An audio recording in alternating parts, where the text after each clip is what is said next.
Alors salut tout le monde, aujourd'hui je suis avec Sébastien Gérard? Comment on dit? Guérard. Guérard, OK. Donc qui est le président de la FFMKR, donc 3e volet de, ce format. J'ai déjà interviewé Alizé, la SNMKR et du coup Le aujourd'hui c'est avec le SNMKR, ouais, en plus il me l'a le dit. syndicat Voilà, donc c'est le syndicat. et Heu, la FFMKR, ouais, la fédération. c'est ça, exactement. Voilà, donc Sébastien, je te laisse te présenter, dis-nous un petit peu qui tu es, où tu as fait tes études, combien de temps tu es kiné, et cetera. Eh beh, bonjour, merci de me donner la parole. Donc moi, je suis Sébastien Guérard, je suis kinésithérapeute à Perpignan, où j'ai une activité spécialisée depuis 20 ans. Je me suis installé juste après le diplôme. J'ai été diplômé en 2003 de l'IFMK de Rouen, puisque je suis normand d'origine. Et puis, euh, j'ai toujours été attiré par la kinésithérapie. J'ai toujours su ce que je voulais faire, en fait. Tout petit, déjà, à 9-10 ans, je savais que je voulais être kinésithérapeute, donc vraiment une véritable passion. Et quand j'ai intégré l'école, c'était finalement sans trop d'arrière-pensée sur ce que j'allais faire. Et j'ai eu la chance de rencontrer le professeur Duparc à l'époque, qui était professeur d'anatomie, orthopédiste et qui faisait énormément de chirurgie d'épaule. Et j'ai eu la chance de passer mon tout premier stage dans son service où il y avait une grève d'internes et d'aide opératoire. Donc ça a été fantastique. J'ai fait 2 mois de stage au bloc, quasiment pas dans le service d'orthopédie, mais ça m'a donné une passion qui était la passion de la chirurgie de l'épaule, enfin de la chirurgie, donc de la rééducation d'épaule.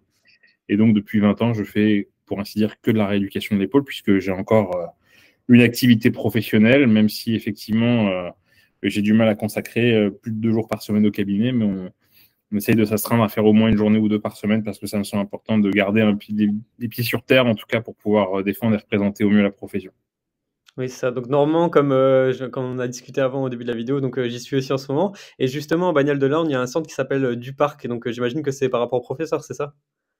Enfin, au docteur. Alors, je n'ai absolument aucune idée. Je ne sais pas s'il y a un lien entre les deux, mais c'est possible, ouais. Bon, j'imagine que ce professeur est encore en fonction, hein. C'était un jeune professeur, donc il doit avoir une soixantaine d'années aujourd'hui.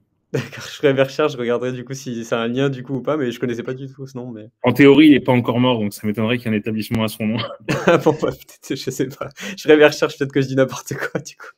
Et du coup, comment se fait que tu voulais être masseur depuis, enfin, kiné en tout cas depuis petit? C'est parce que tu massais ta famille, puis ils se sont dit, Non, ah, non, j'ai eu pas mal de petits problèmes de santé, et puis j'ai fait beaucoup de sport, donc j'ai été confronté très très tôt au kiné, et donc j'ai toujours trouvé ça assez magique en fait ce relationnel avec le kiné, et puis cette capacité à se soigner par le toucher, par le mouvement, par la prise de conscience, etc., etc. Et donc c'est quelque chose qui m'a toujours fasciné. d'accord, d'accord. Tu faisais quoi comme sport? J'ai fait du judo et puis du foot. Mm. Judo, moi aussi. Ouais, très très beau sport. Exact. Et du coup, comment tu fais pour concilier les 2, ton activité du coup de président et ton activité de kiné? Ça va, tu arrives à gérer ou, comme tu disais, c'est compliqué? Alors, activité de kiné et de président, c'est plutôt facile, ça gère bien. C'est après comment tu commences à gérer l'activité de kiné, de président et puis de famille avec 5 enfants. Et là, ça devient chaud.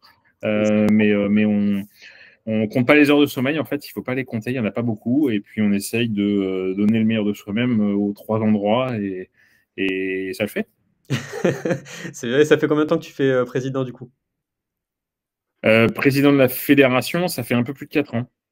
OK, donc Mais je baigne dedans pareil depuis que je suis tout petit, puisque j'ai intégré l'IFMK, première soirée d'intégration, et puis on nous dit les gars, il y a des postes à prendre pour le bureau des étudiants, est-ce que ça vous intéresse? Moi j'aime bien le concept en fait de m'investir et de me mettre un petit peu au service des autres. Donc voilà, j'ai trouvé ça plutôt sympa. Et puis de fil en aiguille, on commençait à l'époque, on organisait des rencontres, kiné ergo, et puis on voulait commencer à structurer quelque chose puisqu'il y avait un gros mouvement de manifestation à l'époque. C'était en 2002. Alors, je ne sais plus à quel événement ça correspond, mais de mémoire, c'était une décotation des actes. Et puis, ça a été le moment où on a choisi en fait de faire une grande interkiné ergo à Brest et de créer un truc qu'on a appelé la FNEC. Donc, j'avais pas pris de fonction à l'époque parce que je rentrais dans ma 3e année en fait, et donc les gens qu'on a installés au bureau de la FNEC étaient des gens qui eux rentraient en seconde année. Mais du coup de très loin et sans vraiment le savoir, j'ai participé à la construction de cette belle organisation étudiante que je t'invite d'ailleurs à rencontrer pour discuter avec eux et voir quel est leur angle de vue en fait sur la profession, sur les organisations, etc., etc. Et puis ensuite, quand voilà, pendant mes études, on a été sensibilisé au syndicalisme. J'avais pas vraiment de religion. À l'époque, il y avait que deux syndicats. Un troisième émergeait, c'était Objectif Kiné. Donc, il y avait la fédération, le SNMKR, et puis Objectif Kiné qui pointe un petit peu le bout de son nez. Et après, c'est un petit peu le hasard des rencontres. J'ai rencontré ma femme qui est kinésithérapeute également, et c'est une chance et c'est une force. C'est ce qui me permet aussi de m'investir autant. C'est quelque part, elle comprend le combat et la démarche. C'est ça, c'est ce que j'allais dire. Ouais. Elle est elle aussi très impliquée dans les organisations professionnelles à un autre niveau. Elle a choisi la voie ordinale.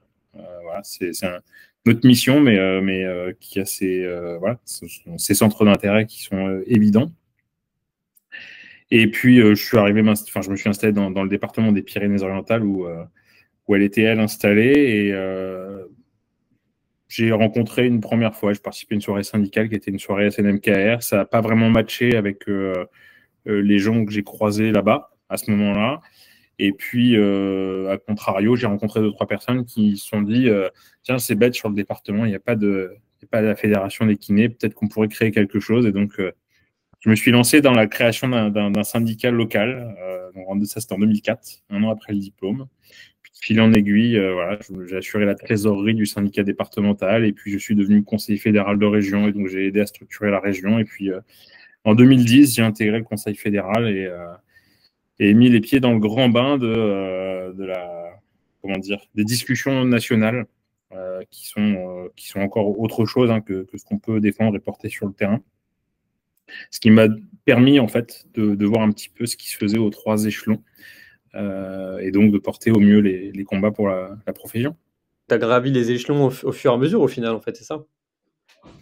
Oui, et puis assez naturellement, en fait, parce que tout m'intéressait. Donc, quand ça t'intéresse, forcément, tu t'impliques. Et quand tu t'impliques, tu as des résultats. Et voilà. Donc, ça a été un parcours finalement assez facile. Après, on ne peut pas parler que de moi, hein, mais dans le même temps, ma spécialité fait que j'ai rencontré des gens comme Thierry Marc, Frédéric Srour, Olivier Dupin, et on participé à la construction de la Société française de rééducation de l'épaule. Et puis, un peu plus tard, la création du Collège national de la kinésithérapie que j'ai présidé quelques années. Donc, voilà, avec ces 2 regards croisés, un regard un petit peu scientifique et donc assez critique sur l'exercice. Et puis, dans le même temps, ce volet politique. J'ai longtemps eu la naïveté de croire que en apportant beaucoup de preuves scientifiques, on pouvait tout négocier, tout se permettre. Oui, j'ai atterri depuis et il ne s'agit pas de prouver qu'on est efficace et ou qu'on fait gagner de l'argent ou l'espérance de vie aux patients pour mieux négocier. C'est un peu plus complexe que ça. D'accord, pour toi, ça se base sur quoi en plus Avant tout, une soutenabilité économique, en fait, dans un système dans lequel la kinésithérapie n'est pas rien, hein, puisqu'on pèse quand même lourd tant en effectif qu'en dépenses, mais où voilà, il y a différentes interactions qui s'opèrent entre une gouvernance politique, entre une sensibilité de l'assurance maladie et de ses directeurs généraux successifs qui peuvent voir les choses de façon un petit peu différente. Et puis, dans le même temps, une maîtrise du système et des dépenses. Et là, si on a l'occasion de rentrer un peu dans les chiffres, on verra que c'est des mécaniques complexes. D'accord. Et ce que tu disais aussi par rapport à avant, Objectif Kiné, c'est anciennement Alizé, c'est ça? Non, pas du tout. Alors en fait, historiquement, et on l'a peut-être pas encore présenté, mais présenté la Fédération française des masseurs kinésithérapeutes. On est le syndicat historique de la profession. On a fêté nos 60 ans l'année dernière. On est construit sur un modèle fédéral, c'est-à-dire qu'on est une fédération de 95 syndicats départementaux autonomes. Donc dans chaque département, il y a des adhérents. Ces adhérents élisent en leur sein un bureau composé d'un président, un secrétaire général, un trésorier, etc., un conseil d'administration. Et la fédération, finalement, est au service de ces départements qui, tous les ans en congrès, édictent la ligne politique de la fédération. Donc moi, mes patrons, ce sont mes départements qui pèsent et qui représentent chacun leur effectif adhérent. Donc, si je suis dans un département où j'ai 100 adhérents, je pèse 100 voix à la fédération. Si je suis dans un département où j'ai 15 adhérents, je pèse 15 voix à la fédération. Et ce maillage territorial qui est excellent, puisque on est présent dans quasiment tous les départements, y compris outre-Rhin. nous donne une vision assez globale de ce qui se passe dans la kinésithérapie. Et notre congrès annuel qui réunit chaque année ces 95 syndicats départementaux et ces conseillers fédéraux arrive donc avec un regard très transversal. Ce n'est pas quelques unités qui viennent donner leur point de vue finalement peut-être un peu, parfois un peu trop singulier sur la profession. Et donc, ce syndicat historique a fissuré il y a maintenant presque 40 ans. En fait, c'était un combat de personnes, hein, de personnes qui voulaient la présidence. Il y a eu un clash. Il y a 700 ou 800 adhérents à l'époque qui sont partis d'un côté et qui ont créé le SNMKR. D'accord. Et puis un petit peu plus tard, je ne veux pas dire de bêtises, mais il me semble qu'il s'est passé sensiblement la même chose au SNMKR et que personnes ont créé Objectif Kiné. Ils ont fini par se rassembler. Je vais demander quand même confirmation sur cette histoire-là à Guillaume Rallin.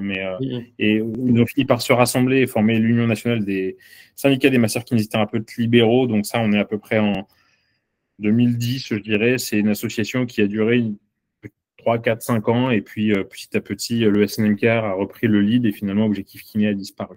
D'accord. Contrairement à la fédération, qui est un modèle fédéral appuyé sur des départements, le SNMKR, lui, est un syndicat national. Donc là, il n'y a qu'un patron, c'est le président du SN à Paris, son conseil d'administration. Et quelque part, les gens dans les territoires sont un peu plus les exécutifs. Enfin, l'exécutif est à Paris. C'est ça, d'accord. Et ensuite, le syndicat Alizé, lui, est un syndicat qui s'est construit, mais il me semble que François l'avait rappelé dans ses dernières interviews, en opposition et en réaction au début à la création de l'ordre. Donc, on est à peu près en 2006 et était à l'origine essentiellement un syndicat de salariés. Et puis, leur ligne politique a un petit peu évolué, la composition de leurs adhérents aussi, et eux sont devenus représentatifs aux dernières élections URPS. Donc là, pour le coup, c'est tout près. Leur représentativité a été acquise il n'y a que 3-4 ans. D'accord, d'accord. Et du coup, vous êtes le syndicat qui regroupe le plus d'adhérents, en fait, parmi tous ceux qui existent, ou enfin, le plus ancien et celui qui a le plus d'adhérents, j'imagine. Oui, aujourd'hui, on compte un peu plus de 5200 adhérents. Donc, je pense qu'on doit représenter à nous tout seuls au moins autant que les deux autres organisations. J'imagine, je ne connais pas leurs effectifs à la lettre, mais oui, on passe plus de la moitié. Ouais. D'accord, d'accord. Et vous êtes combien en termes d'encadrants? On est un paquet parce que, comme je te disais, on a au moins 3-4 personnes impliquées dans les bureaux locaux, donc multiplié par presque 100 départements, donc ça fait 400 élus départementaux. On est également organisé en région, donc là aussi en région, on a au moins un représentant par département, donc ça veut dire qu'on a 95 cadres régionaux, qui sont parfois aussi des cadres départementaux. Hein. Ah oui, ok. Et puis on a un conseil fédéral qui est composé d'une vingtaine d'élus nationaux. Avec au sein de ce conseil fédéral des représentants des jeunes de moins de 30 ans et des représentants des régions. D'accord. Et pour pouvoir être élu, comment ça se passe en fait? Donc c'est tous les 5 ans aussi, j'imagine, et puis après c'est. Alors, on fonctionne avec des nouveaux statuts, c'est tout récent, puisque la première mise en œuvre de ces nouveaux statuts que j'ai réformés en profondeur, parce que quand j'ai intégré la fédération, on a parlé de 2004, quand on a créé le syndicat départemental, en fait, la fédération était déjà en réforme des statuts.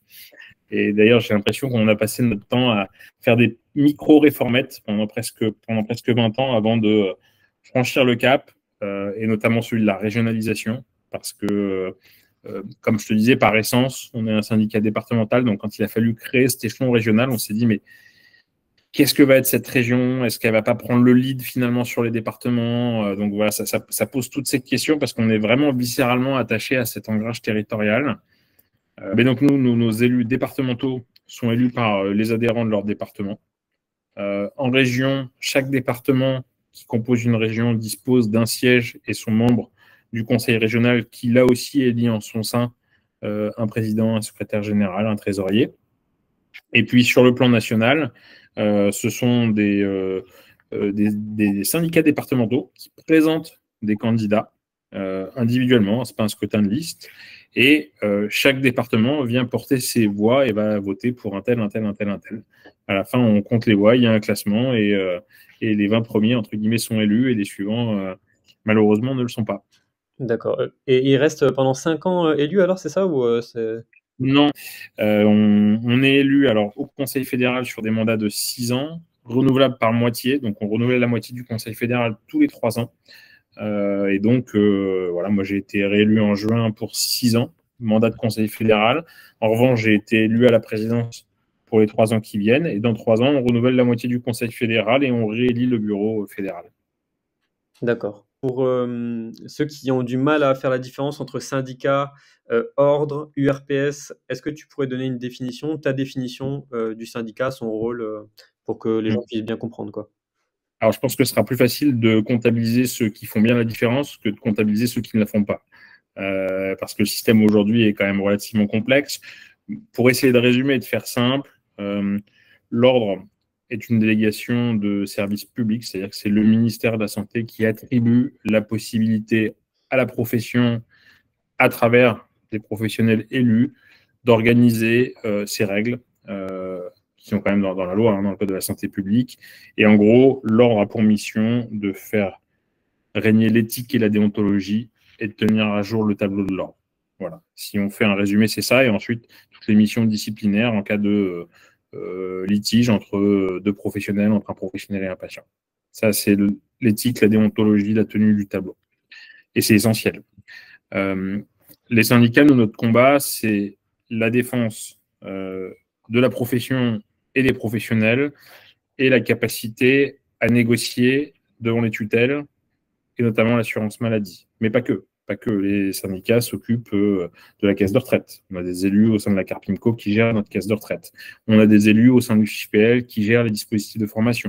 On a des élus au sein du DPC qui gèrent le développement professionnel continu, etc., etc. Et aujourd'hui, la plupart des professionnels ne voient pas que tout un tas de petits avantages consentis sont en fait le fruit du travail des syndicats et n'ont pas du tout cette notion.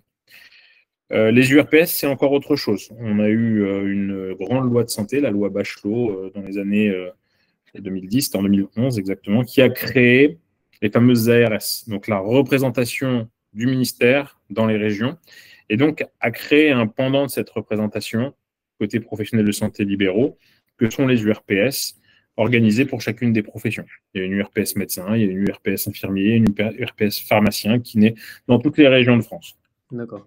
Là, la mission de ces URPS est plutôt de participer, d'amener le regard de la profession sur l'organisation des soins dans le territoire en fonction des problématiques locales.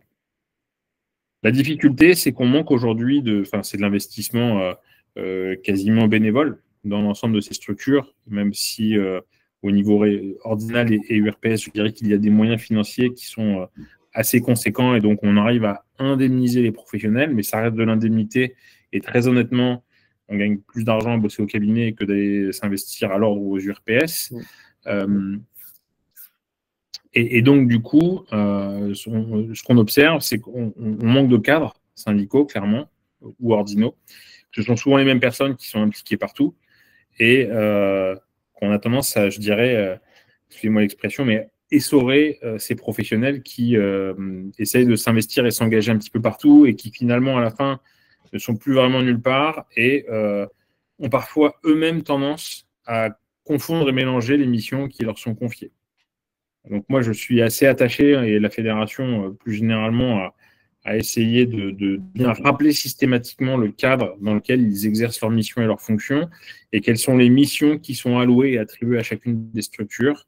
Parce que c'est important qu'on ne se marche pas les uns les autres sur les pieds. Et c'est important aussi pour la lisibilité du système, pour les kinésithérapeutes. Du coup, je voulais savoir aussi, par rapport aux autres syndicats, pour toi, qu'est-ce qui vous différencie vraiment en termes de fond? Et quel est le critère vraiment important qu'on pourrait prendre en compte pour pouvoir faire un choix entre tel ou tel syndicat? C'est une question qui est assez complexe. Sur le fond, on se rend compte quand on prend le temps d'échanger posément et qu'il n'y a pas d'enjeu, qu'on est assez d'accord dans les grandes lignes sur un grand nombre de sujets. La différence entre nos organisations, c'est notre structuration. Nous, comme je le rappelais, on est extrêmement attachés à ce maillage territorial fort et à cette force qu'ont nos adhérents au sein de notre structure. Et c'est quelque chose qui nous est extrêmement cher concernant la vie démocratique de notre organisation. qui, de mon point de vue, est extrêmement efficace, robuste et qui a fait ses preuves. Ça fait 60 ans qu'on est là et ça fait 60 ans qu'on ne bouge pas et je pense qu'on va être là encore quelques années. Les autres organisations, le fonctionnement du syndicat national, voilà, c'est autre chose sur le plan de la démocratie. Même si je sais qu'ils consultent leurs adhérents, c'est quand même pas tout à fait les mêmes règles du jeu. Alizé, c'est encore un peu différent puisque c'est une structure qui s'est essentiellement construite sur les réseaux sociaux et donc qui a émergé très très vite, mais qui a peut-être un peu moins de consistance et de ressources parce que la fédération, c'est une grosse boutique. Au-delà de nos adhérents, on a aussi construit un système de comment dire, d'offre de services aux professionnels. La fédération, c'est elle qui a créé Kiné-Actualité, qui a créé Kiné Scientifique, qui a créé l'un des premiers organismes de formation continue en France, qui est l'Institut national de la kinésithérapie, qui a créé une des plus grosses associations de gestion agréées, qui est la GACAM, et qui a donc accompagné les kinésithérapeutes et leur comptabilité pendant près de 50 ans. Et c'est cette offre de service qui aujourd'hui complète, nous donne une force de frappe, je dirais, que les autres n'ont peut-être pas. Et ensuite, historiquement, on est le syndicat qui a porté la première convention avec l'assurance maladie, donc la première base de remboursement avec l'assurance maladie.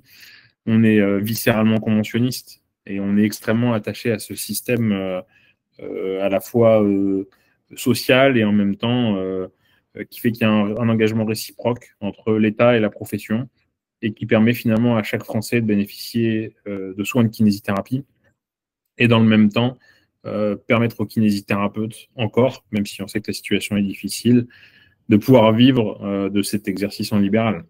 Et pour toi, donc, vraiment, votre gros avantage, c'est vraiment votre structuration et le fait que vous soyez là depuis longtemps et qu'il y ait beaucoup d'adhérents, en fait, par rapport aux autres syndicats, quoi. Oui, et aussi peut-être le parcours pour arriver en haut de l'échelle. Tout à l'heure, on parlait des règles d'élection chez nous en interne. Et c'est vrai que c'est que beaucoup de jeunes se tournent plutôt spontanément vers les organisations parce que s'ils ont des volontés de carrière nationale, ils vont arriver beaucoup plus vite en haut de l'échelle au SNMKR réalisé qu'à la fédération. La fédération, il va d'abord falloir faire ses preuves en département pour pouvoir éventuellement monter en région ou au conseil fédéral, au national, et donc peut-être avoir construit une expérience et une expertise qui fait que quand on arrive sur la scène nationale, on a peut-être un regard un petit peu plus à 360 que dans les autres organisations. Je fais souvent le constat, encore une fois, je ne suis pas là pour dire du mal des autres. Hein. Moi, on y reviendra tout à l'heure, mais moi, si j'ai un message à faire passer au kiné, c'est syndiquez-vous. Peu importe où vous vous syndiquez, mais syndiquez-vous, en fait. On a besoin, nous, d'avoir une représentation forte pour pouvoir être efficace dans nos organisations. Donc, le but, c'est pas de faire du corporatisme à tout va, mais quand même, on se rend compte quand quelqu'un arrive et accède trop vite à l'échelon national, son discours face aux tutelles, c'est moi dans mon département, moi dans ma région. Et c'est pas ça, en fait, être élu national. On ne peut pas être focus sur une problématique singulière qui va être celle de l'arc méditerranéen, qui va être celle du bassin parisien. Parce que Paris n'est pas la France et parce que le bassin méditerranéen ne répond pas non plus à tout ce que peuvent connaître les kinés de France et de Navarre. Et qu'est-ce que tu penses de l'idée de tous se réunir sur un même syndicat plutôt qu'il y en ait plusieurs? Enfin, il y en a beaucoup qui ont suggéré cette idée sur le groupe Facebook justement de ah mais pourquoi on se réunit pas en un seul syndicat pour plus peser, on serait plus efficace, etc. Et on se casserait pas la tête à essayer de choisir quel est le meilleur syndicat. Ouais, ce serait génial. Le problème, c'est que l'histoire nous démontre qu'en fait, quand il n'y a qu'un seul syndicat, à un moment, il y en a deux qui veulent devenir chefs, et donc ça finit par créer deux syndicats. Donc on sait que ça, c'est le sens naturel de l'histoire, et c'est quelque chose qui ne se monitore pas que chez nous. Après, je reconnais que pour avoir connu alors, les plus anciens de chez nous me racontent ce qu'était le syndicalisme quand on était les seuls. On a connu aussi pendant de longues années la période où nous étions deux organisations. À trois autour de la table, ça devient compliqué parce que pour être à trois alignés exactement sur un même discours, il y en a toujours un qui a un petit bémol ou qui n'est pas d'accord avec un truc. Et aujourd'hui, quand on négocie, la tutelle, si elle sent qu'il y a la moindre zone de fragilité entre trois organisations, elle enfonce le clou, elle s'arrête. Encore une fois, c'est la nature humaine. Voilà, c'est comme ça. C'est ça, c'est ça. Et c'est vrai qu'il y a l'avantage de pouvoir au moins avoir une pluralité d'avis et puis de pouvoir avoir une répartition un peu des pouvoirs. C'est vrai que c'est cet avantage, mais c'est vrai qu'il y avait quand même des avantages au fait d'en avoir qu'un seul, alors selon toi, quoi. Oui, oui, oui, mais enfin, c'est indéniable. Hein, mais encore une fois, je dis combien de temps ça va tenir. Si demain il n'y en avait plus qu'un, si on arrivait à s'entendre, et déjà sur quel modèle on s'appuierait? On repartirait sur un modèle fédéral ou on partirait sur un modèle syndical national? Mm, Quel est le bon modèle? C'est difficile hein, comme question. Et quand les deux représentants de ces modèles sont viscéralement convaincus que le bon modèle, c'est le leur, c'est pas simple. mm, c'est sûr. Et je prétends pas qu'on a raison. Hein. Je dis juste que nous, notre ADN, c'est une organisation départementale et fédérale. D'accord. Donc pour toi, c'est pas prêt de bouger, en tout cas pour le moment, quoi. Ça va rester encore Alors, longtemps. si. Alors moi, je rêve que, si les autres organisations veulent venir s'affilier, adhérer à la fédération, ils seront les bienvenus et ils auront une place au chaud au bureau fédéral. Si les départements sont d'accord, parce que c'est eux qui votent. Ah. La perche est tendue en tout cas, voilà, s'ils regardent la vidéo du coup. Ok, je voulais savoir aussi, est-ce que pour toi la fédération a une couleur politique? Je sais que certaines personnes sur le groupe demandaient aussi un petit peu ça, savoir si c'était plutôt orienté à gauche, à droite ou des choses comme ça, quoi. Non, non, non, en fait, statutairement, on est indépendant de toute organisation politique. Et c'est même plutôt sain comme ça, à mesure où les gouvernements sont susceptibles de changer à tout moment, et donc une affiliation d'un bord politique pourrait rapidement être délétère. Donc non, nos organisations, et c'est vrai pour nos trois organisations, hein, sont complètement apolitiques. Mm, mm. Et apolitiques au sens affilié ou proche d'un parti. Oui, oui, c'est ça. Parce que sinon, on fait par contre vraiment de la politique professionnelle tout le temps. Hein. C'est ça, on est d'accord. On est d'accord. Le syndicat qui dit je fais pas de politique, Le fait de se syndicaliser, c'est aussi une forme d'action politique en réalité, hein, c'est ça? ouais, c'est une action politique, mais professionnelle, en fait. Mm. Et c'est peut-être cette image qu'il faut réussir à changer dans l'esprit des gens. Je pense que le syndicalisme aujourd'hui a une connotation négative. En fait, quand on parle syndicat, on pense tout de suite aux grandes centrales. On se voit tous déjà défiler au 1er mai. Et en fait, non, nous sommes des représentants des professionnels. Nous sommes des kinés libéraux, comme tous ceux qui nous écoutent. Et notre seul leitmotiv, en fait, c'est de faire valoir et défendre les intérêts de la profession et des professionnels. D'accord. Et selon toi, qu'est-ce qui fait, à ton avis, qu'il y ait si peu de kinés qui se syndicalisent Bah, cette mauvaise image et cette mauvaise connaissance du dispositif ou du système. Il y a un deuxième volet qui est important, c'est le mélange et la confusion sur les missions. Nous, la fédération, on a fait partie des organisations qui ont porté la création de l'ordre. Du jour où on a créé l'ordre avec sa cotisation obligatoire, qui était à l'époque à peu près du montant de la cotisation de l'adhésion à la fédération, on a vu notre nombre d'adhérents divisé par 2 du jour au lendemain. En fait, les kinés se sont dit, bah non, je paye déjà une cotisation obligatoire pour l'ordre, qui en plus peut laisser penser à travers ces communications qu'il s'occupe de tout. Bah, le professionnel ne voit plus l'intérêt de s'affilier à un syndicat. Or, l'ordre, comme je le disais tout à l'heure, ne s'occupera pas de vous défendre devant l'assurance maladie, ne s'occupera pas de vous défendre pour votre caisse de retraite, ne s'occupera pas de défendre vos droits à la formation, ne s'occupera pas de tous ces points-là, en fait. D'accord, donc pour toi, la meilleure façon de motiver les kinés à se syndiquer, pour toi, ce serait de leur expliquer vraiment ton rôle, en fait. Parce que qu'est-ce que tu dirais, toi, à quelqu'un qui veut pas se syndiquer ou qui ne s'est pas encore syndiqué pour le motiver à s'engager? Alors, c'est très simple. La première chose que fait le directeur général de l'assurance maladie lorsqu'il ouvre une négociation conventionnelle, et j'ai déjà participé à plusieurs négociations conventionnelles, c'est à faire la revue d'effectifs des adhérents de chacune des organisations et de mettre ça en perspective avec le nombre de professionnels représentés. Donc la kinésithérapie à la louche, pour avoir des ordres de grandeur, c'est à peu près 100 000 kinésithérapeutes en France, à peu près 80 000 libéraux conventionnés, on va dire. Et quand le directeur général ouvre la négociation, en fait, il regarde et puis il dit fédération 5200 kinés. Alizé de mémoire, c'est environ 3000. Et puis SNMKR, c'est 2800. Enfin, je ne veux pas dire 2500, je ne sais plus. Voilà. Donc, en fait, on a à peu près 10 000 adhérents sur la table ou 11 000 adhérents pour 80 000 professionnels. On part avec du plomb dans l'aile. En fait, quand on prend beaucoup de coups sur les réseaux sociaux, quand les gens suivent les avancées des négociations, on serait beaucoup plus puissant et on obtiendrait beaucoup plus de choses si demain nous étions 70 000 affiliés. D'accord, le message est passé. Est-ce que pour toi, il y a d'autres façons de défendre sa profession que de se syndiquer? Comme par exemple faire la grève, manifester, il y en a certains qui avaient un petit peu émis ces idées-là aussi. Est-ce que pour toi, il y en a certains qui sont intéressantes, pas intéressantes? Voilà, qu'est-ce que tu en penses? Je ne peux pas dire que ce n'est pas intéressant. Ce sont des outils de pression sur les pouvoirs publics. Ce que j'ai tendance à dire dans le contexte qui était celui de cette négociation conventionnelle et du gouvernement actuel en place, on a quand même un gouvernement qui n'a pas plié aux gilets jaunes.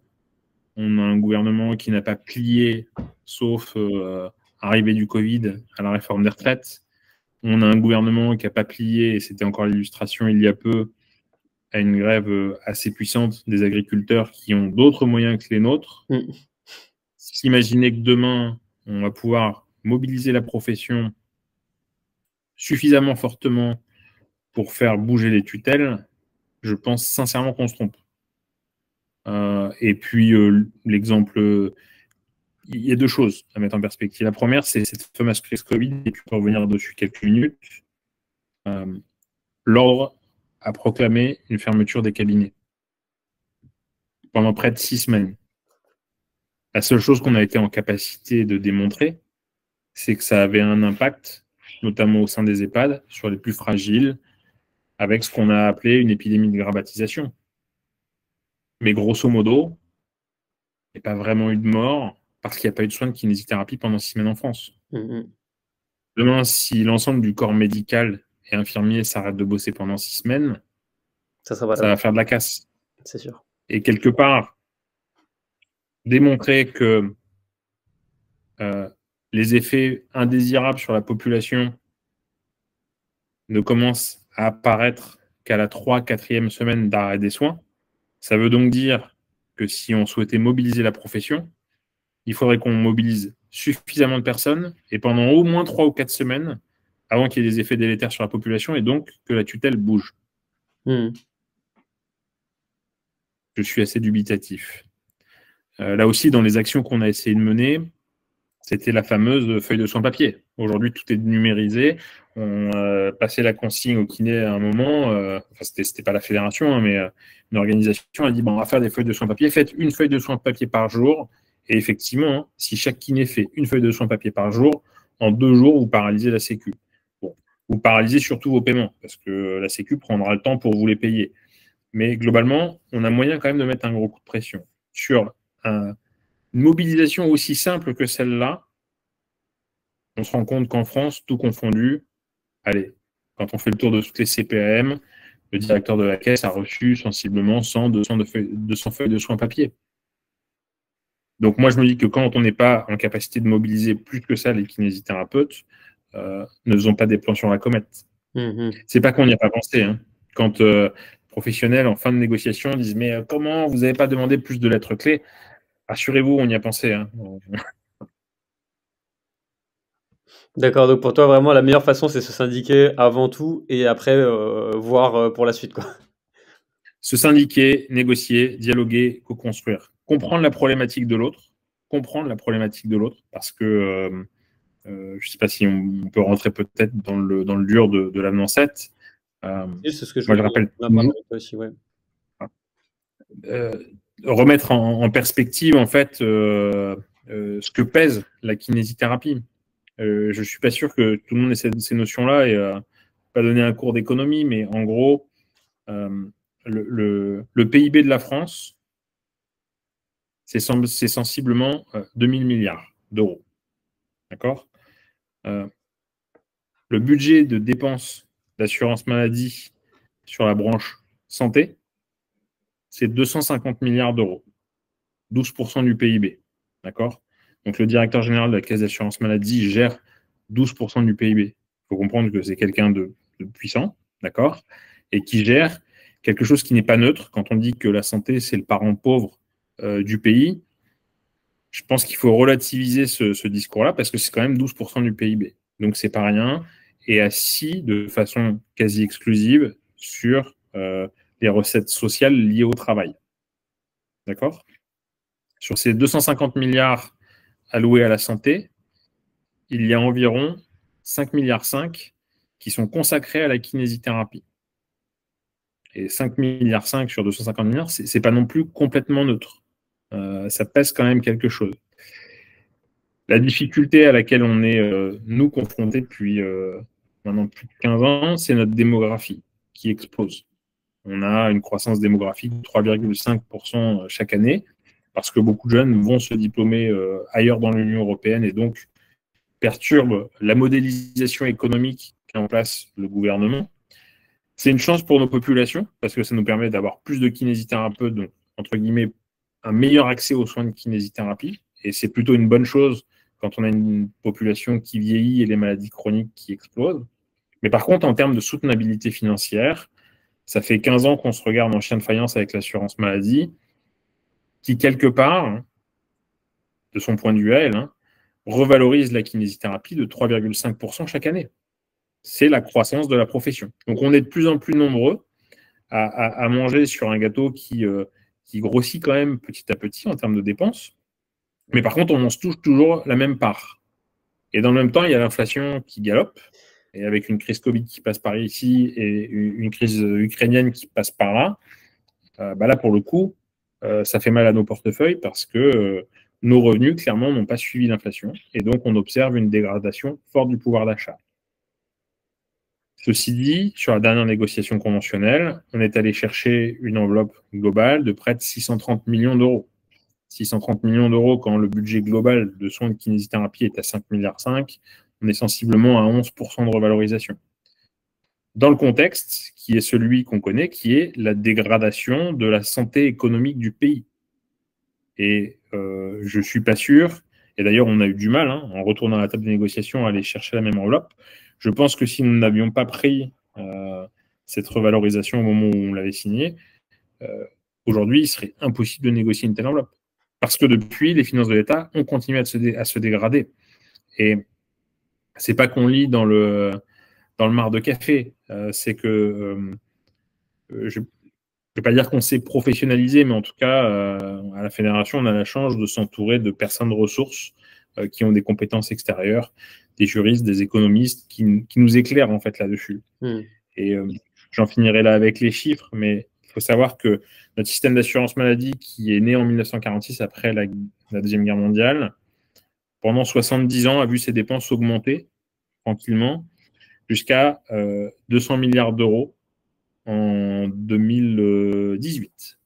200 milliards d'euros. Et tout à l'heure, le chiffre que je vous ai donné sur la dépense d'assurance maladie aujourd'hui, c'est 250 milliards. Les dépenses d'assurance maladie sont passées de 200 à 250 milliards en 5 ans. Et le système est en train d'exploser, n'est plus soutenable. Alors oui, dans ces 50 milliards, il y a peut-être 15-20 milliards de dépenses Covid, mais il n'y a pas que ça. D'accord? Donc aujourd'hui, nous, comme je disais, on est très attachés en fait à ce que ce système perdure, parce que c'est aussi ce qui permet à nos cabinets d'exister. Je veux dire, si demain tout le monde se déconventionnait, il ne faut pas se leurrer. Tout le monde n'aurait pas de boulot et en tout cas pas à ce niveau de rémunération.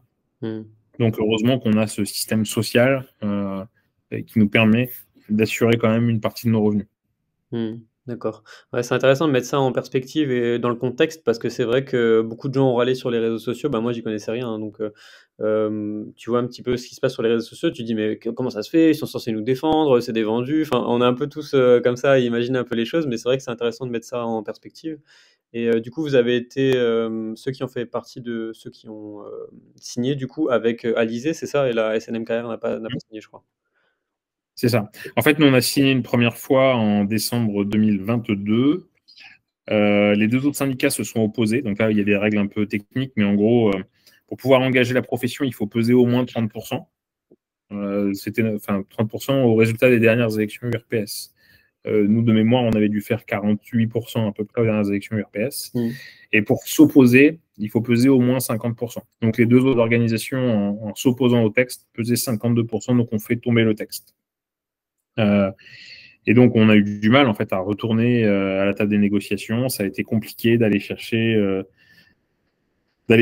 en fait, on s'est saisi d'une opportunité, hein, je ne sais pas si tu te rappelles, mais l'assurance maladie, au regard de l'inflation, avait décidé au printemps suivant, en 2023, de mettre en place une mesure transversale pour toutes les professions paramédicales, avec une revalorisation de toutes les lettres clés de 3%. Et donc, quand nous, on est retourné à la table des négociations, on a dit, bah ok, ça nous intéresse, cette mesure d'inflation de 3%, mais la fédération ne signera que si et si on remet l'intégralité du contenu de l'avenant que nous avons signé il y a 6 mois sur la table. Ce sur quoi n'étaient pas partis les deux autres organes. Hein. Les deux autres organisations étaient parties pour prendre les 3% et en rester là. Et donc, on est retourné dans un processus de négociation qui a été un petit peu difficile, notamment avec Bercy. Et voilà, on a réussi à maintenir cette enveloppe au détail près que ce qui était censé nous être alloué et distillé sur 2 ans l'a été, mais sur 4 ans. Et ce qui explique que nos revalorisations vont s'étirer jusqu'en 2027. Et ce qui, là, pour le coup, n'est pas du tout la même pour la profession. C'est-à-dire que ça va être du goutte à goutte, des petites miettes. Et c'est peut-être ça le plus frustrant et le plus insatisfaisant à notre goût, parce que les toutes premières revalorisations auraient dû tomber donc à l'été 2023 et les dernières fin 2025. Et là, en fait, les premières sont tombées début 24 et tomberont fin 27. Le fait de se regrouper pour pouvoir manifester ensemble, ça aurait pu être une possibilité aussi. Je sais qu'il y en a certains qui en avaient parlé, j'en ai peut-être parlé aussi avec François. Et il avait dit que c'était peut-être des fois compliqué parce qu'il pouvait y avoir des concurrences, etc. quoi, entre les professionnels et que la Sécu préfère dire ok, je donne telle enveloppe à telle profession pour créer la division. Quoi. C'est un peu ce qu'il c'est sûr. Ouais. C'est sûr et certain. La mobilisation interpro, c'est vraiment la solution de dernier recours. Et le jour où on en arrive là, c'est qu'en général, ça va très, très, très, très, très mal. Mais là, en l'occurrence, c'était pas du tout dans les tuyaux. Je voulais avoir ton avis sur les autres combats que vous avez au niveau de la profession, pas uniquement en termes de tarifs et de rémunération, mais aussi au niveau de l'accès direct. Voilà, tous ces thèmes-là, qu'est-ce que tu en penses? Et est-ce que tu as d'autres idées pour améliorer la profession? L'accès direct, je dirais que c'est un combat depuis toujours. Pour nous, en tout cas à la fédération, je crois que la première décision du Conseil fédéral sur l'accès direct date de 2002. Donc l'ordre n'existait même pas encore. Et on avait à cœur en fait de travailler à l'autonomisation et l'indépendance de la profession. Donc c'est un combat qui commence à être historique chez nous. Qui est en passe de se concrétiser. Et pour le coup, je crois qu'il y a une forme de consensus entre toutes les organisations, y compris l'Ordre et le Collège de la kinésithérapie. Donc, pour moi, c'est hyper important en termes d'indépendance, d'autonomie et de reconnaissance de nos compétences. Il y a un truc, moi, qui me chagrine, c'est cette espèce de complexe d'infériorité, et notamment vis-à-vis du corps médical.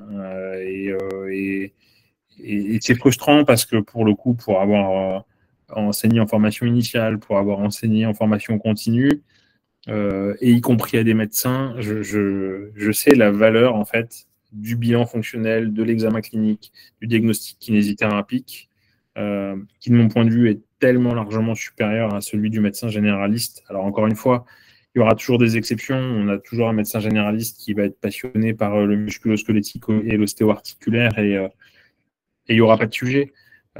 Mais globalement, sur la formation initiale et continue, je pense qu'il faut que les kinésithérapeutes comprennent qu'ils sont largement au niveau et comprennent qu'ils ne seront pas dangereux pour les patients parce que je crois qu'on a aujourd'hui toutes les cordes à notre arc pour repérer les fameux drapeaux rouges et donc être en capacité de réorienter le patient quand il en a besoin chez le médecin.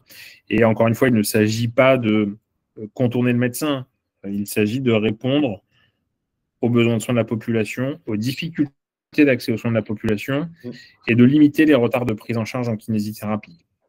Aujourd'hui, moi, je suis frappé de voir tous ces patients qui démarrent leur première série de soins de kinésithérapie après 6, 8, 10, 12 mois de douleur, alors qu'ils auraient pu être pris en charge beaucoup plus tôt et donc rester beaucoup moins longtemps dans nos cabinets et donc coûter beaucoup moins cher et donc nous permettre de nous dégager du temps pour faire autre chose. Donc, voilà, mon regard sur l'accès direct. Après, dans les autres combats qu'on mène, alors il y en a qui sont un peu plus accessibles, c'est celui sur la reconnaissance des spécificités d'exercice. Aujourd'hui, on sait que 60% des kinés, grosso modo, ont une formation complémentaire sur un champ particulier et l'exercent de façon préférentielle. Et donc, la question aujourd'hui qui se pose, c'est comment on le reconnaît, comment on le sacralise et surtout comment on le valorise, puisqu'aujourd'hui, quelque part, qu'on fasse du bon boulot ou pas, qu'on soit hyper formé ou pas, le prix de la séance, c'est le même pour tous. Et ça, je pense que ça doit nous questionner collectivement. Même si, là aussi, on n'est pas des défenseurs de la spécialité. Et on dissocie spécificité et la spécialité médicale. En fait, si vous êtes ophtalmo, vous faites que l'ophtalmologie, vous occupez que des yeux.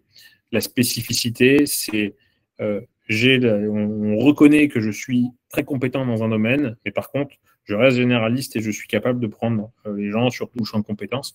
Et ça, c'est essentiel, encore une fois, dans un souci de disponibilité d'accès aux soins, parce que pour les collègues qui exercent dans les territoires les moins bien dotés, il est essentiel qu'ils puissent répondre aux besoins sur l'ensemble du champ de compétences. Et les deux autres gros sujets du moment qui nous préoccupent, nous, mais peut-être un peu plus compliqués à appréhender, c'est la reconnaissance du statut de kinésithérapeute coordonnateur dans les EHPAD, au même titre qu'il y a des médecins co et des IDEC. On pense qu'il est légitime qu'il y ait un kiné coordonnateur, puisque on fait sensiblement 3 constats. Le premier, c'est la prise en charge patient, où on a tous, à un moment ou un autre, intervenu dans un EHPAD et où on sait que l'évaluation fonctionnelle n'est pas au top. Le patient part hospitalisé pour un problème néphro, va rester 15 jours, alité, revient à l'EHPAD alors qu'il a été complètement sorti de son milieu, va revenir dans l'EHPAD sans évaluation fonctionnelle. Et ce qu'observent la plupart des kinés quand même globalement, c'est qu'il y a eu une régression des capacités fonctionnelles de ce patient. Et on ne réajuste pas le niveau de rééducation. Et ça, on pense qu'il faut en finir avec ça. La deuxième chose, c'est lié au financement des EHPAD et la dotation globale, qui petit à petit fait qu'on pousse les kinés libéraux des EHPAD, qui sont petit à petit remplacés par des ergos, par des psychomotes, par des APA. Moi, je ne remets absolument pas en cause la pertinence de l'intervention de ces professions, qui sont absolument essentielles au sein d'un EHPAD. Je dis juste qu'un ergo et un psychomote et un APA, ça ne fait pas un kiné. Et ça ne peut pas faire le travail à notre place. Donc chacun a sa place, mais par contre, il est essentiel qu'il y ait une sorte de pivot, de coordonnateur au sein de cet EHPAD, et qui puisse dire non, et au médecin co, parce que le médecin ne sait pas trop, en fait, finalement, ce qui est du ressort de l'APA, ce qui est du ressort de la psychomotricité, ce qui est du ressort de l'ergo. Et on pense qu'on a, nous, toutes les armes pour pouvoir déterminer si le patient a un besoin accru de kinésithérapie ou pas, et s'il est éligible ou pas à l'activité physique adaptée ou aux autres soins. Donc ça, c'est un vrai combat politique. Ça va effectivement peut-être un peu faire bouger la façon de pratiquer dans les EHPAD. Et le troisième sujet dans les EHPAD aussi, et c'est l'intérêt de ce kinéco, comment on lutte contre l'épidémie de TMS chez les soignants au sein des EHPAD. Et il y a plein de choses que les kinés pourraient mettre en œuvre en fait pour éviter les arrêts de travail des aides-soignantes, des infirmières qui sont les plus exposées. Et aujourd'hui, on sait que dans un EHPAD, le taux de sinistralité en termes de troubles musculo-squelettiques est de l'ordre de 20%. Ce qui est quand même pas neutre. Donc, quand on manque de soignants dans un EHPAD et qu'on en a 1 sur 5 qui est arrêté à cause d'un TMS, il serait peut-être intelligent d'essayer de mettre en place des choses qu'un kinésithérapeute pourrait faire, à condition qu'il soit payé pour ça. Et aujourd'hui, quand on intervient dans un EHPAD, on n'est pas payé pour ça. Donc, on ne fait pas. Et ouais, et dernier combat qui fait le lien avec ça aussi, c'est la possibilité de primo-prescrire de l'activité physique adaptée, puisqu'on peut aujourd'hui renouveler des soins d'activité, enfin des actes d'activité physique adaptée, mais on ne peut pas les primo-prescrire. Et là aussi, on pense qu'on est plus légitime que le médecin pour savoir, ou en tout cas autant, à quel moment le patient en gros, arrive sur la fin de ses soins de prise en charge kinésithérapie, qui peut basculer vers un pas, et à quel moment, au contraire, il doit revenir dans le giron de la kinésithérapie. D'accord, ouais. Hyper intéressant. Pour ceux qui se syndiquent, on dit syndicalisent en fait, ou qui se syndiquent? Ouais, se syndiquer. Se syndiquer, d'accord, OK. Là, faut vraiment acculturer les gens à ça. D'accord, c'est clair. Qu'est-ce qu'ils gagnent? Quels sont leurs devoirs et quels sont leurs droits? C'est un peu, je pense qu'il y en a beaucoup qui se syndiquent pas du coup parce qu'ils se disent: «Ah, ça va prendre du temps et tout», donc moi j'étais le 1er à penser ça par exemple, mais voilà, dis-moi un peu. Ah ouais, alors pas du tout, non, en fait, l'adhérent qui ne souhaite pas s'impliquer et s'investir, en fait, il va recevoir de l'information, il va recevoir du service, et puis il va se saisir de l'info et du service ou pas, en fait. C'est lui qui décide. Et on a énormément d'ailleurs de sympathisants et d'adhérents qui cotisent parce qu'ils ont conscience de l'importance de la chose, mais qu'on ne voit jamais, en fait. Et c'est pas très grave. Encore une fois, mon message, c'est syndiquez-vous, peu importe chez qui, mais syndiquez-vous, c'est important pour nos organisations et pour la profession. Maintenant, celui qui souhaite s'investir pourra le faire au niveau départemental chez nous, par exemple, et c'est vrai que chacun de nos syndicats organise 1 ou 2 soirées par an, ce qui permet de rencontrer les collègues du coin et puis de comprendre les problématiques des uns et des autres et d'avoir de l'information. Les droits, c'est les mêmes que tous les autres. Et ensuite, on a, nous, par contre, une offre de services qui est assez conséquente. Donc, j'ai évoqué les services de la maison, et donc, forcément, nos adhérents ont, on va dire, des remises tarifaires sur l'ensemble des services. Et puis, en plus, vous bénéficiez d'un accompagnement juridique en cas de litige avec la caisse, avec l'or, avec ce que vous voulez. Voilà, on vous accompagne juridiquement dans votre défense. On a un service qui s'appelle Ma Cotation Kiné Plus. Alors, vous avez toute la petite application Ma Cotation qui permet de s'en sortir un peu avec cette nouvelle NGAP qui fait un peu peur. Et je crois que petit à petit, les gens commencent à se rendre compte que c'est pas si complexe que ça. Ma Cotation Kiné Plus, c'est un service où vous nous transmettez, vous avez un doute sur une cotation, vous nous transmettez la prescription médicale, le contenu de votre bilan. Vous vous engagez évidemment à absolument rien nous divulguer. Et à partir de ce moment-là, nous, on s'engage sur la cotation qu'on vous délivre. C'est-à-dire qu'on vous dit la bonne cotation, c'est celle-là, vous pouvez l'appliquer. Et s'il y a un litige avec la caisse d'assurance maladie, non seulement on assure le montant du litige, on paye, clairement, l'indu, et on vous défend. Alors, on ne le paye pas parce que, on le paye parce qu'on sait qu'on va gagner derrière, en fait. Hein. C'est pour ça que, il faut la prescription, le bilan et rien nous cacher. Si on a ces 3 informations-là, nous, on sait que la cotation, on peut la garantir. Et puis, on a beaucoup d'autres offres de services. On a un comité d'entreprise, ça s'appelle le club. Et avec ce comité d'entreprise, en fait, vous bénéficiez de plein de réductions, y compris Carrefour, Auchan, Leclerc. En gros, c'est qu'est-ce qu'on peut faire pour le pouvoir d'achat des kinésithérapeutes. Des ristournes sur les vacances, le mobil-home d'été, les vacances au ski, des réductions sur la location du matos. Donc, c'est vraiment un truc qui marche bien. Là aussi, on se rend compte que les kinés s'en saisissent pas beaucoup, en fait. Hein. C'est pourtant la cotisation en fait à la fédération peut se rentabiliser très très vite en s'appuyant sur notre offre de service parce que elle est assez plurielle et puis peut répondre un peu à tous les besoins des adhérents. Et au niveau de la cotisation, du coup, c'est combien? Ça dépend du département. Nous, on a une quote-part nationale, en fait, donc un tarif qui revient systématiquement au national, et puis ensuite, chaque département y applique sa propre quote-part. Et ça, c'est la liberté, la latitude de chacun de nos départements. Donc, on a différentes gammes de tarifs, évidemment, avec un tarif préférentiel à la première adhésion. Alors, en fonction de si vous venez tout juste d'avoir le diplôme ou si vous êtes installé depuis un petit moment, c'est pas tout à fait le même prix, mais en gros, la première adhésion, pour faire simple, c'est environ 150 €. Et l'adhésion plein tarif, c'est de l'ordre de 300 €. Sachant que, et ça c'est un message important, ça paraît beaucoup, 300 € par an, mais c'est complètement déductible, enfin c'est déductible de vos charges de cabinet. Ah, ça, je savais pas. Donc en réalité, si vous faites 100 000 de chiffre d'affaires et 50 000 de BNC pour prendre des chiffres très simples, quand vous payez 300, en réalité, votre cotise et vous revient qu'à 150. Elle est déductible de vos impôts.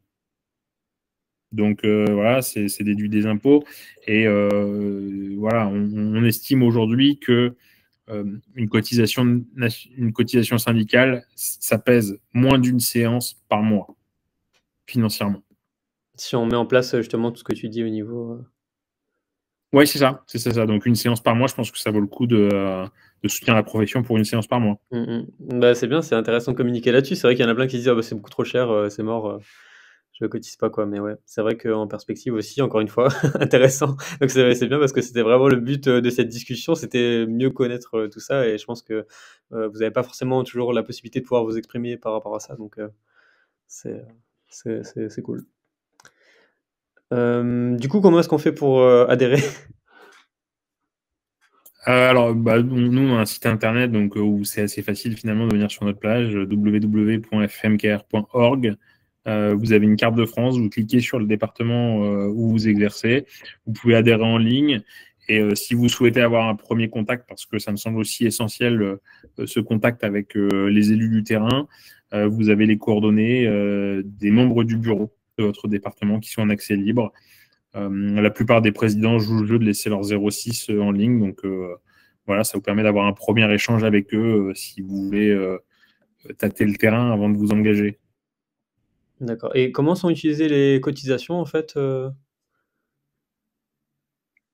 À la fédération, Ouais, comment elles sont cotisées? Bah, on vote un projet de budget sur l'année suivante et donc on prédétermine où et comment on répartit l'argent, quoi, en gros, hein. Donc nous, à la fédération, le gros de notre budget, c'est notre masse salariale. On a beaucoup de salariés, des juristes, des économistes, des comptables, etc., etc. Donc, on a ce poste de dépense qui représente une grosse partie de nos cotisations. mmh. On a un poste de dépense qui est effectivement élevé, mais qui est de l'ordre de 20%, qui est l'indemnisation des élus pour les déplacements, pour venir en réunion à Paris et puis pour indemniser le temps de travail. Mmh. Et puis ensuite, le gros du reste est investi sur les services.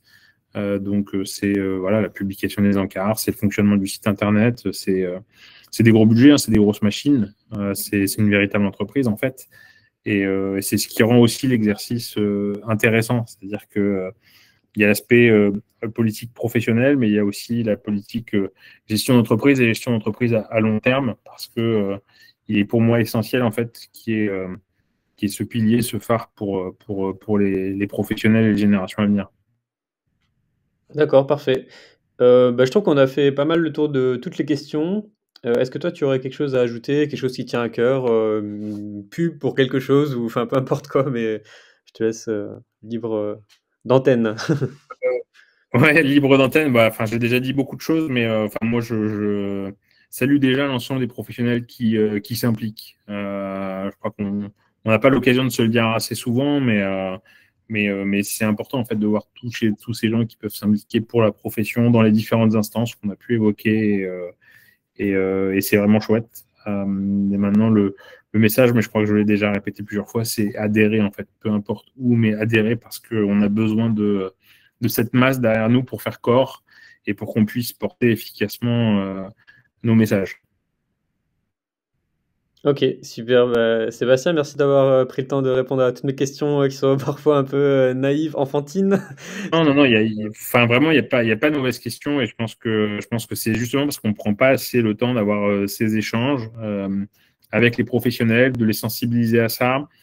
Il y a un truc qu'on observe quand même, et là aussi, ça peut peut-être être un des messages de fin, c'est que on peut pas toujours compter sur les autres. C'est-à-dire que nous, on ne vit que sur les recettes de nos adhérents.